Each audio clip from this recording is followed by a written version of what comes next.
வணக்கம்.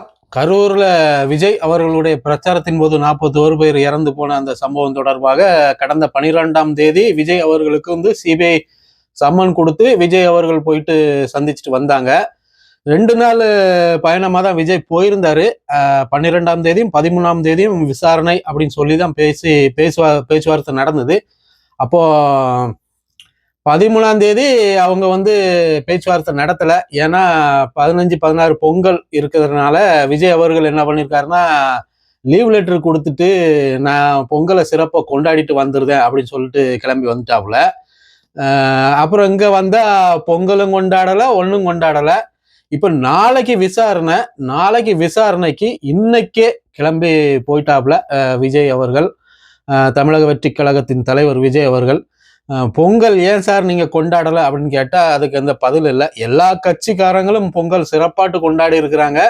தமிழக வெற்றி கழகம் தான் பொங்கல் கொண்டாடல. தமிழக வெற்றி கழகத்தோட தலைவர், பக்கா மாஸ் தலைவர் விஜய் அவர்கள் சிபிஐட்ட நான் பொங்கல் கொண்டாட போறேன் அப்படின்னு சொல்லி லீவ் லெட்டர் கொடுத்து லீவு வாங்கிட்டு வந்த விஜய் அவர்கள் பொங்கல் கொண்டாடல. அப்ப இவர் தமிழர்களை புறக்கணிக்கிறாரா அப்படிங்கிற ஒரு கேள்வி இங்க எழுது.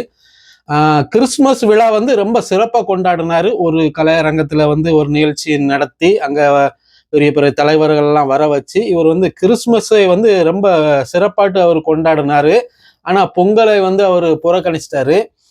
ஏன் அப்படி புறக்கணிச்சாரு அப்படின்னா, இவர் பொங்கல் கொண்டாடுனா ஜனநாயகன் படத்தோட ப்ரொடியூசர் சட்டையை பிடிச்சிருவாப்ல.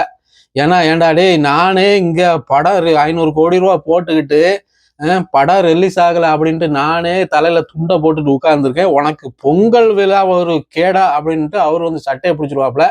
இப்போ தலையை பிச்சுக்கிட்டு இருக்கிறார் விஜய் அவர்கள். என்னடா செய்யலாம் அப்படின்ட்டு. இப்போ கூடுதலாட்டு ஒரு செய்தி என்னன்னா, தமிழக வெற்றி கழகத்தோட தேர்தல் அந்த வியூக வகுப்பாளர் இருப்பார் இல்லையா, அந்த கட்சியோட வியூக வகுப்பாளர் அவர் அந்த ஜான் ஆரோக்கியசாமி அவர்களுக்கும் சிபிஐ சம்மன் கொடுத்துருக்குறாங்க அப்படின்னு இப்போ தகவல் வந்திருக்குது. இப்போ அவரும் போகணும், டெல்லிக்கு போகணுமா இல்லை எப்படி என்னன்னு தெரியல. சிபிஐ சம்மன் கொடுத்துருக்குறாங்க, அவரையும் விசாரிக்கணும் அப்படின்ட்டு. இப்போ தமிழக வெற்றி கழக தலைவர் விஜய் இன்னைக்கு நைட்டே போயிட்டு அங்கே சிபிஐ ஆஃபீஸ் வாசலில் போய் படுத்திருப்பாருன்னு நினைக்கிறேன். என்ன சார் இப்போவே என்ன சார் இங்கே படுத்துறீங்க அப்படின்னு கேட்பாங்க. எப்படியும் இல்லை சார், எனக்கு தூக்கம் வரல, அது சரியில்லை இது சரியில்லை, அதனால தான் முன்னாடியே வந்துட்டு அப்படின்னு சொல்லுவார் எப்படியும் விஜய். நாளைக்கு தானே சார் என்கொயரி இருக்குது, நீங்க இன்னைக்கே வந்துட்டீங்களே அப்படின்னு கேட்பாங்க. எப்படியும் இருக்கட்டும் சார், பரவாயில்ல சார், நான் படுத்துக்கிட்டு தாங்க சார். தமிழ்நாட்டில் நமக்கு ஒன்றும் ஓடலை, ஒன்றும் கட்சி தொடங்கி அங்கே கட்சியும் ஒன்றும் மேலே வந்த மாதிரி இல்லை, சினிமாவில் நடித்து சினிமாவும் ஒன்றும் வெளியே வர மாட்டேங்குது. நம்ம படத்தை முடக்கி போட்டாங்க. அப்போ இன்னைக்கு ஒரு நாளைக்கு முன்னாடியே நம்ம படுத்துக்கிட்டோம்னா ஐயோ பாவம் பார்த்து நம்ம படத்தை கொஞ்சம் வெளியே விட்டுருவாங்க இல்லையா, அதுக்காக தான் நான் முன்னாடியே வந்துட்டேன் சார் அப்படின்னு சொல்லுவார்னு நினைக்கிறேன். 12ஆம் தேதி வரும்போது கருப்பு சட்டை போட்டு வந்தாரு வீரராப்ல. இன்னைக்கு வெள்ளை சட்டை போட்டு வந்திருக்கிறாரு. அவரு இப்போ ஏர்போர்ட்ல அங்க உள்ள போகும்போது அந்த ஆட்டின் சிம்பிள் அப்படி காட்டு போறாரு. இந்த ஆட்டின் சிம்பிள் யாருக்குன்னு தெரியல, ஆட்டின் சிம்பிளை காட்டு போறாப்ல. அப்போ 12ஆம் தேதி வெள்ளை சட்டை, இன்னைக்கு 12ஆம் தேதி கருப்பு சட்டை, இன்னைக்கு வெள்ளை சட்டை. அப்ப அடுத்த வாய்தாக்கு காவி கலர் சட்டையா அப்படின்னு தான் இப்போ கேள்வி எழுது. கண்டிப்பா அடுத்த வாய்தாக்கு காவி கலர் சட்டையா தான் இருக்கும். ஏன்னா அதுக்கு முன்னாடியே நாளைக்கே எல்லாம் ஒரு பர்சல் பண்ணிடுவாங்க. நாளைக்கு எல்லாம் ஒரு முடிவுக்கு வந்துடும். சினிமாவை ரிலீஸ் பண்றது, விஜய் பாஜக கூட போறது. இதற்கு இடையில ஒரு பிரச்சனை என்னன்னா, விஜய் அரசியல்ல இருந்தே வெளியே போறாரு அப்படிங்கிற மாதிரி தான் ஒரு பேச்சு அடிபட்டு இருக்கு. ஏன்னா அவருடைய படங்கள் இப்படி தடைப்பட்டு இருக்கிறதுனால, இது காரணம் முழுக்க அவரு நடிகனா இருந்தா இந்த பிரச்சனை வந்திருக்காது.